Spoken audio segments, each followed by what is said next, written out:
As a nurse leader and administrator for the hospital, I don't know anybody that comes to work and wants their department or their individual staff members to fail on a daily basis, because that's not what we're here for. And as a nurse, I still advocate for the patients. And by doing that, I have to advocate for my staff. Clock in, scrub up, and join us behind the red line. You're listening to First Case, a perioperative podcast bringing you exciting interviews, engaging discussions, and innovative solutions that are changing the way patients receive surgical care. Each episode, we talk to frontline staff, perioperative leadership, and nursing entrepreneurs from across the country as they share their stories, experience, and expertise on the industry we love. From the back table to the boardroom, from wheels in to wheels out, we tackle the real-life issues affecting the OR. Whether you're tuning in for surgical service education or inspiration, we're glad you're here. And now, it's time to roll back and start the first case. This week on First Case, we speak with Karla Mossholder, Director of Perioperative Services at Peace Health. Karla began her career in healthcare as a U.S. Navy hospital corpsman in 1989. A few years into enlistment, she applied for and was accepted into a surgical technologist program at National Naval Medical Center in Bethesda, Maryland. After her discharge, she settled into civilian life with 3 children and her husband.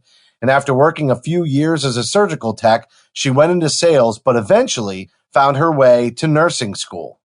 While nursing has given Karla a varied and exciting background, first as a home health and hospice nurse specializing in pediatrics, neurology nurse, and then in value analysis, she always knew she'd come back to the operating room. Karla was able to apply her background in business knowledge and the operating room as the OR manager at a level 2 trauma center in the beautiful Willamette Valley, eventually stepping into the director role. She currently resides in Eugene, Oregon with her Labradoodle Jonah, 2 kittens, and is able to run, wine taste, and visit her now grown children and 4-year-old granddaughter when COVID isn't a threat to us all. And there's some really interesting background, Melanie, with Karla. Now she's in this director position. There's never more demands on somebody's time. She's got multiple departments. But I think there are some interesting nuggets here, specifically around her background in home health and hospice, and then also specializing in pediatrics that really requires a great deal of patience and understanding. And I'm interested to see how this fits into her leadership style as we dive into this interview today. Oh, absolutely. She's got so much experience, and I think that she's really able to bring that into her director role, and being able to balance the challenges of being visible as a director in such a busy OR with all of the responsibilities that come with a leadership role is really a gift. I'm excited to hear just how she's able to do it and how she makes it all work. All right. Well, we're going to be right back with Karla Mossholder after a short break.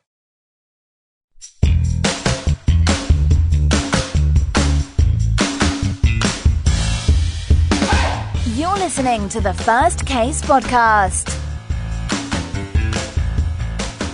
Joining us now is Karla Mossholder, Director of Perioperative Services at Peace Health, and we are here to talk to you today about challenges associated with being a visible director in a busy OR. So, Karla, we're really excited to talk to you today. Oh, great. Thanks so much for having me. I look forward to spending the next hour with you. And Karla, why don't we start? You talk a little bit about your role, but also put it into context. How big is the operating room environment that you are working in today? The Perioperative Services division here is fairly good size. We're a level 2 trauma center. We've got 26 operating rooms, 3 active CVORs, one's a hybrid OR. We are full service trauma. We do everything here except for transplants and burn center. We have a really active pediatric service line, robotics, you name it, we pretty much do almost all of it. So we're really busy. We've got a pre-anesthesia testing clinic, the admission area, SPD, you name it, in perioperative services, we do it here. So Karla, I remember when I was a director in the OR, One of the biggest challenges that I had was that conflicting role of being visible with the staff and present in the OR, but also the responsible director to administration for surgical services. Can you tell me a little bit about how you balance that role and maintain your visibility in the OR? Well, I would say that it's really difficult to maintain the balance. And some days it leans really heavy to the administrative side, and other days it leans more to the visibility side with the staff and the frontline caregivers. But I always make sure that I schedule time, at least in one of my departments, every single day. So, for instance, today was my day to be over in the pre-anesthesia testing clinic, and I literally scheduled time over there and found time to sit not in a back office, but out with the staff where they could see me, be visible, not necessarily engaged with the patients in the work that they're doing, but present and available for them.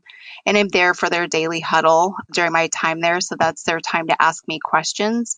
And then I always make purposeful time that I can follow one of the caregivers and just see what they do, even if it's just for 5 minutes. And then I have other days that are very heavy on the administrative side. I have a lot of meetings. I might have my door closed most of the day. Time of COVID, we're doing a lot of Zoom and Teams meetings. And so it's not always the balance throughout the day, but more the balance throughout the week that I'm really looking for. I heard you say that you schedule time for being in one of your departments. Do you find that by actually being intentional with scheduling your time, it guarantees that you don't maybe get so distracted with administrative or other work that you forget, for lack of a better word, but just don't end up with enough time in that department? Does scheduling help keep that on track for you? It does. And I go into my work calendar and I will actually put time on my calendar that I will be in a certain department for a specific time. And I usually have a purpose for my rounding. Sometimes I just round to go walk through the halls and see people and check in with different areas. But I'm very intentional about what I'm going there for so that people see that I'm present, but not that I have an agenda, but that we're all there for a reason. And for instance, if I'm really interested in the work we're doing around first case on time starts, I'll make sure that I'm there in the morning for huddle. I pick a pod or a service line, and I will go find one of the nurses and say, I'm just going to see what you do this morning. And we're going to spend an hour, and it usually makes them very nervous that the director shows up and says, I want to see your work. And so once everybody gets over the nervousness, I'm there with them in the morning when they're setting up their room. I go fetch equipment. I'll get the case cart out. As the surgical tech is opening, I might help them open or I might help them count. And then I'll go over to the surgery admission area. We call it short stay. And I'll follow the nurse while they're interviewing their patient, doing their initial charting, and then get the patient on the table with them in the operating room. And then I'm done. I'll say, is there anything else I can help you with? You guys are doing a great job. If I found something that was really cumbersome or difficult, I'll say, gosh, I really want to connect with you about trying to find those orders for the pre-surgery COVID test. Can we set time aside, maybe just 10 minutes later this week? And they'll always say yes. And that gives me something to follow up with them on. And they know that I've walked away really having spent and invested that time with them to see what they're doing, that what is easy, what's hard, what makes sense to work on, what's value added, and what is really invested in the outcome of the patient. So it gives me that focused time with them. I heard a couple of things in there. One, there's this very servant leadership approach. So you're there to make them comfortable. You're helping them. So you understand that by working beside them, sometimes that might almost feel like that could take them extra time, right? Because they're thinking a little harder, but then you're facilitating and making it less mentally burdensome by removing some of the tasks and helping them move along a lot quicker. But I also heard that part of the reason for doing that is building rapport so that you get honest information about how to make improvements. Yeah, you're exactly right. And I really do believe in servant leadership. You do build a lot of relationship. People understand where you're coming from as the leader, as the nurse leader for the department, and then you understand what their challenges are. And they see that as a team, it's not just this dictatorship, do as I say. You really are invested in their success. If my departments are not successful, I'm not successful, and the organization is not successful. The patients aren't taken care of to the best of our ability. And so it just behooves everyone, in my opinion, to have that outlook. Yeah, I think that's a fantastic point. I'm also a true believer in servant leadership, and that you can't truly understand what your employees are going through unless you're there in it with them. No, I am always really dismayed and kind of sad when I see on these chat rooms this negative discussion about, administration is just, they're out for the bottom dollar and everybody's making $1 million but me and they don't care about us. And nothing could really be further from the truth. As a nurse leader and administrator for the hospital, I don't know anybody that comes to work and wants their department or their individual staff members to fail on a daily basis, because that's not what we're here for. And as a nurse, I still advocate for the patients. And by doing that, I have to advocate for my staff. Yeah, and I'm curious. I think that when you mentioned the chats and blogs, and I also see a lot of judgment sometimes passed based on the clothing the director wears. So I'm curious about the scrubs versus the no scrubs mentality when judging the visibility of the director. Yeah, I can tell you, I can always predict what my day is going to be like when I show up in my business attire. My day is going to be crazy, and I'm going to get called to the OR 200 times, and I'll have to put on a bunny suit every single time. So I feel very passionately about the fact that the director should be in scrubs and be very visible. Your uniform identifies you as who you are. And probably this goes back to my days in the military, that your scrubs are your uniform. And as an OR nurse and an OR leader, you should be in scrubs. You can't possibly go check on your team and make rounds with your team if you're not in the same uniform as they are. The only time I've ever had anybody say anything negative that ever came back negative about my presence or non-presence in the OR is the 1 or 2 days I've worn a dress. And so I wear scrubs. I'm in scrubs. I have a drawer full of scrub caps here that I can pop on and head to the departments if I need to. You mentioned bunny suits. That's so funny because as I survey hospitals now, obviously I'm not in scrubs, and when I go into the OR to survey, they ask how I can get into a bunny suit so quickly. And I said, well, when you've been a director and you get called to the OR, you learn how to put one on real quick. Yep, you do for sure.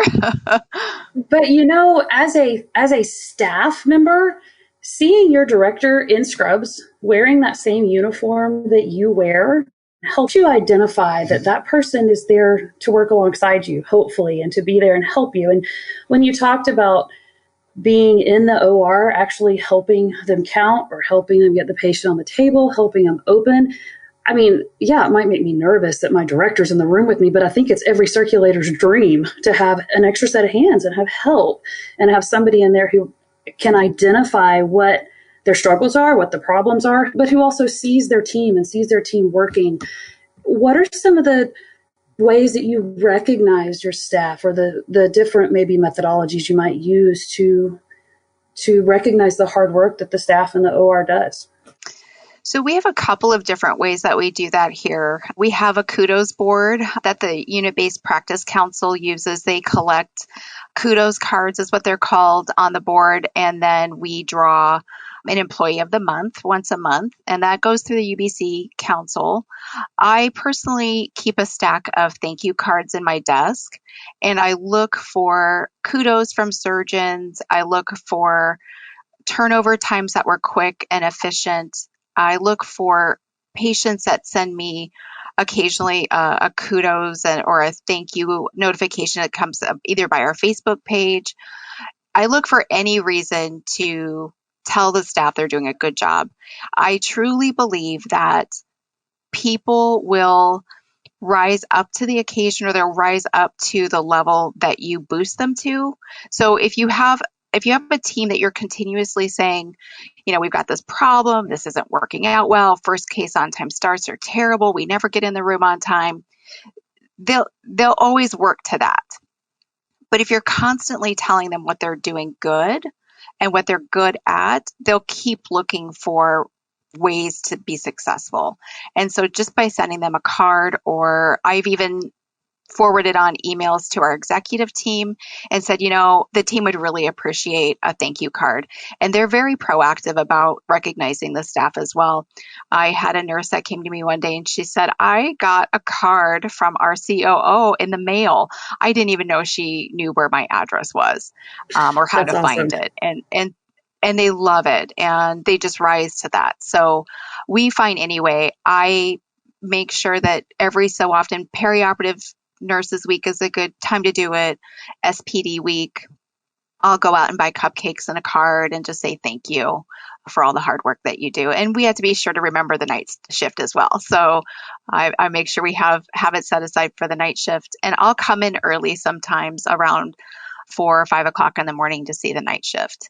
So, Karla, I'm also curious, one of the other challenges that we often face as leaders in the OR are the surgeons and the visibility where they're concerned. Oftentimes as a manager, when you're interacting with your staff, the surgeons aren't present. And can you tell us a little bit about how you face some of those challenges with surgeons?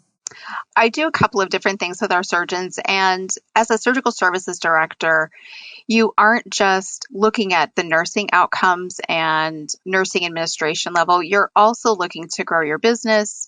You're looking at opportunities to connect for different service line opportunities.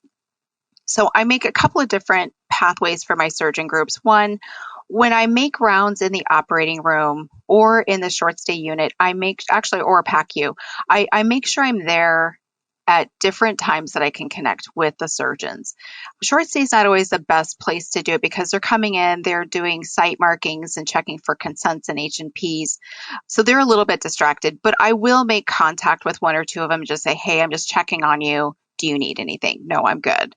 I also make rounds in the rooms when the surgeons are in the room. I don't really want to distract them away from the surgical field, but 90% of the time they'll look up and I'll just say, oh, hi, Dr. So-and-so. I'm just making rounds. How are you doing today? And in the PACU as they're doing their post-op notes. But I also set time aside in their surgery offices. And this is where the business side comes in. And I'll take them their block utilization, their room utilization number so that they know that I have an eye on that if they need more block time, we have that discussion there. What service line opportunities are they looking for? Where are they looking to grow their practice? And how can I partner with them on that? So we have those harder line discussions more in a boardroom setting or in their office.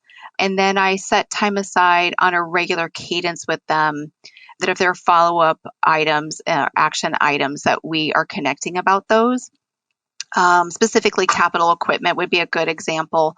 Hey, I'm looking to buy you a robot. I know you want to expand your service line. Let's keep this on the schedule every month for just a 15-minute check-in. And they appreciate that level of engagement. They know it hasn't dropped off your radar and that it's important to you, that their practice is just as important to you as it is to them. Yeah, I think that's one thing that people often don't realize is the level of engagement that a director of an OR the size of the one you're operating that you have to have with not only the staff, but also the physicians, anesthesia, and administration. That's a lot to balance. It is a lot to balance. And it's like a three-legged stool. If you don't keep one side up, it'll all topple over. But again, you kind of have to look at the broad picture. It can't be all in a day. And those engagements can't be even all in a week. You really have to look at it month to month or in a 2-week cycle is how I'm learning how to make it work. And I think that's good. I mean, breaking it down to where you're not looking at, oh my gosh, I've got to meet with all the surgeons today and the staff and anesthesia. You're just breaking it down by time blocks and taking that bigger picture view rather than getting too much into the weeds. Yeah. And sometimes the weeds are good, but sometimes you have to hand those over to other people too. This is something that happens to me since leaving a clinical role and moving into sales. Seems like there's all kinds of fires or I need your attention immediately that pop up. And I love time blocking. I do the same thing. I will set aside focus time. I'll set aside follow-up time. But when a crisis or something that's unexpected comes up, does it disrupt, or do you have a method for kind of managing that and allowing that to kind of come into your schedule, but not throw your time block completely off? Well, let's be honest, it very often throws our time block off. It is, other people's crisis seems to invade our days. But I look at the situation at hand and I, first of all, say, is this something that really needs my attention? Or is this something that really can be delegated? Or is it even something that's important or relevant to, or what level of relevance does it pertain to surgical services? When you're a nursing director, you tend to get pulled into a lot of different things that maybe aren't always relevant to you. So I just reach back out and say, help me understand how me coming to the table at this moment is going to help get you out of a crisis. And if I don't see the relevance, I'm just very respectful and say, gosh, it sounds like this is more suited for quality, or this maybe our infection prevention director is somebody who could really help you with this. I don't think I would have the correct answers, and I would probably just have you engage with her. Sometimes I still get pulled in, but one thing that we're really good at is pulling multiple people from different divisions together. And at the end of the day, we have a lot of people at the table, but they're on their computer the whole time doing work because they really didn't need to be at the table.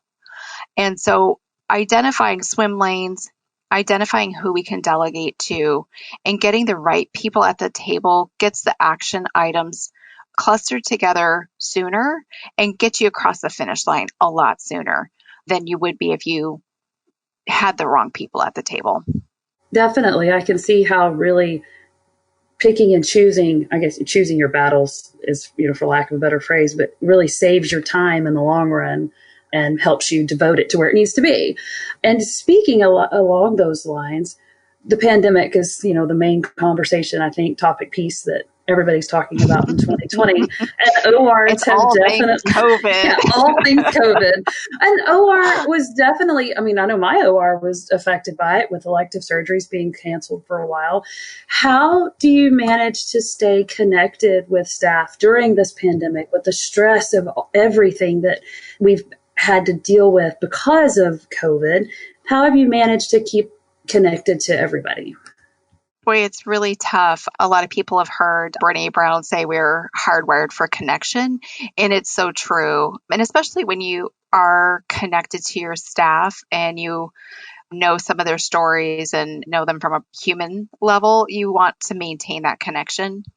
And it's just really difficult in the days of social distancing. You can't be in the same conference room with people sharing a meal across plexiglass. Nothing says impersonal like having a plastic see-through barrier. So it just means that when you have the opportunity with people, your conversations need to be very humanistic. You need to hear what people's fears are in light of what's going on. Most of their conversation is really, what's going to happen to surgery? Are we going to furlough? Right. What does this mean about elective cases? And so it's just actually enhancing your conversations and your communications, not always more, sometimes it is, but really just getting to the heart of the matter and saying what everybody's afraid to say, which is, I'm afraid, you're afraid, wear your mask, wash your hands, stay home if you're sick. And just having those real personal conversations with people. I've put out more email to the staff over the last few months than I probably did it in the previous months and years before we were hit. I find that when our Marcom department puts out an email, while people might skim through it, they actually read my emails because I take the message that Marcom and infection prevention is putting together, but I make it personal to the perioperative department. So They understand a little bit more. It hits closer to home where they are in their department and their work, and they tend to read that, and they keep it. That's awesome. I think people can feel that sense of engagement, and they feel like they're being listened to and heard, and it helps take it the next step for them to feel like they're still communicating, even though communication has been so changed with this year and COVID. Mm-hmm. Some of the things that we did in the department around like our daily huddle, if you can imagine, this big operating room, we have a lot of people that gather for morning huddle and afternoon huddles. We are having the staff, they come by the front desk, they get their assignment, which room they're assigned to for the day, and then they go to that pod, and then their charge nurse or their assistant nurse manager over that service line will give them daily announcements. So they're clustering in smaller groups as socially distanced as they possibly can before they go to their rooms. And then we're making some announcements over our intercom system for the operating room. And so that's keeping people somewhat connected in their service lines, but still engaged at a little bit bigger level as well, the next level up, so to speak. Let me ask you this question. When you say that you're personalizing it or tailoring it to the perioperative environment, like, how do you do that? Are you taking the information that's coming in and sort of reflecting on it, or are you repackaging the information? How exactly are you doing that? I think it's probably a little bit of both. When we put messages out around social distancing in the break rooms, and so the email that I'll put out is, I'll say, our break room for our endoscopy unit is very small. And so the ask is that if, more than 2 people are in there, the third person come back to the surgery admin area. We've opened up a conference room back here so that you can have lunch back here. We would ask that if you're in the middle of an aerosol generating procedure, and so I'll unpack that a little bit, what an aerosol generating procedure means to the operating room. Of course, intubation, extubation, all of endoscopy. And I'll just unpack that a little bit and make it relatable to the work that they're doing at that front line for whatever area I'm talking about. And so if I unpack it to the level of endoscopy, then I kind of have to do the same thing for our CNAs or our surgical service assistants in the operating room. And so I make it really personal to the work that they're doing in those areas. If I leave it to people's own devices, if you make a statement very generic, we all do this. This is human behavior. We say, not me. That means if I'm an OR nurse, that means the PACU has to do this. And I'm mindful of what the PACU is doing, but I never personalize it to me. So I have to make it personal to them so they can put themselves in that email situation to go, oh, okay. Well, when I go to the break room that I always go to, if there's more than 5 people, I'm going to go do this. It just helps unpack it a little bit more so they can see themselves in that situation, which sounds very much like you're hand-holding people and kind of feeding them the message that you want, but that's what you want. You want people to get the message of what you're trying to say to them. And quickly and efficiently, because they're leading busy lives and the work is busy, and there's probably never been more pressure for you to work more efficiently, just the financial pressures right now. And you mentioned the fear. People are scared. And I think that having strong leadership is so crucial to getting teams through that. And maybe you wouldn't unpack it to the degree you are now, but you're understanding the environment and you're being thoughtful and intentional. And I am sure that all of the people that you work with, not just that may be down the organizational ladder, but I mean lateral as well, really appreciate that. And I can tell you stay very calm. Just in listening to this interview, you really have a good grip on it. And you can tell that you stay really calm with everyone. And I'm sure that things run more smoothly as a result. I can hear that servant leadership throughout this interview. So good work and stay that way. Okay, well, thank you. I always say I go home and I sit on my sofa and keep the noise level down, because by the end of the day, if I'm calm on the outside, the inside is probably thinking, Wow. That was a wild ride today. It's been there. Yeah. Well, Karla, thank you for sharing your experiences and being honest about that experience as well. You did a great job on the interview. I could definitely hear an opportunity for you to come back and join us in a future season. So very grateful for your insights. Thank you. Yeah, thank you so much. Very welcome.